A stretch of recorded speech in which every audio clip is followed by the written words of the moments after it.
Cada evangelista, ao escrever o seu evangelho, escreve com uma intenção própria, uma finalidade própria, com um esquema próprio.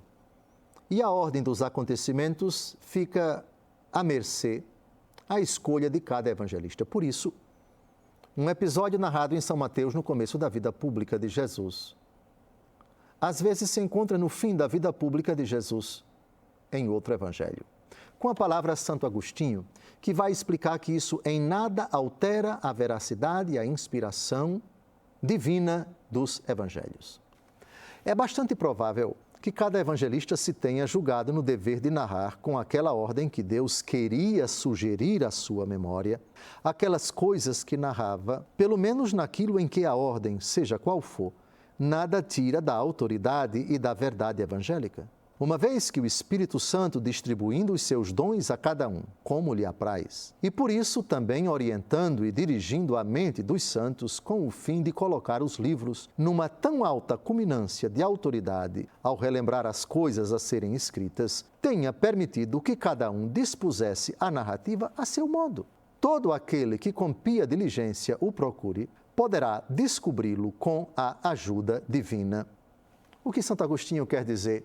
Se num evangelho tal fato da vida pública de Jesus é colocado logo no começo e o outro evangelista coloca esse fato lá no final ou no meio da vida pública de Jesus, a ordem dos fatores não altera a inspiração, a veracidade, a autoria divina, porque isso é secundário.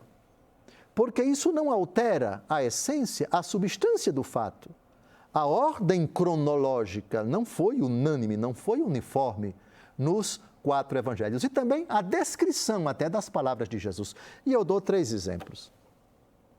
O episódio da expulsão dos vendilhões do templo. Jesus pega um chicote e expulsa do templo aqueles que estão querendo fazer da casa do Pai um covil de ladrões. Pois bem, no Evangelho segundo João, esse episódio está logo no começo da vida pública de Jesus, capítulo 2. Já em São Mateus, Marcos e Lucas, esse episódio está no fim da vida pública de Jesus. Contradição? Nenhuma. Porque cada um não teve essa preocupação estrita, uniforme, de descrever os fatos um atrás do outro, de acordo com o dia, a hora, a semana, o mês, um atrás do outro. Essa não era a preocupação dos apóstolos. Segundo exemplo, a narrativa do Pai Nosso. No Evangelho segundo Mateus, o Pai Nosso tem 7 pedidos. Em Lucas, tem 5 pedidos. Isso em nada altera a veracidade do Pai Nosso em Lucas e a veracidade do Pai Nosso em Mateus. Lucas não quis citar 2 pedidos, que, segundo os padres da igreja, estão inseridos em outros 2 pedidos que não aparecem. Os 2 que faltam em Lucas estão incluídos nos 5 que ele narra. Mas isso é uma questão para tratarmos depois. As bem-aventuranças. Na narrativa do Evangelho segundo Mateus são 8. Na narrativa do Evangelho segundo Lucas são 4. Não há contradição entre a narrativa de Mateus e a narrativa de Lucas, mas esse não é o momento de nós tratarmos. Porque Lucas só falou de 4 e porque Mateus falou de 8. Pode-se até discutir qual é a primeira. Depois nós vamos ver a data de composição dos evangelhos.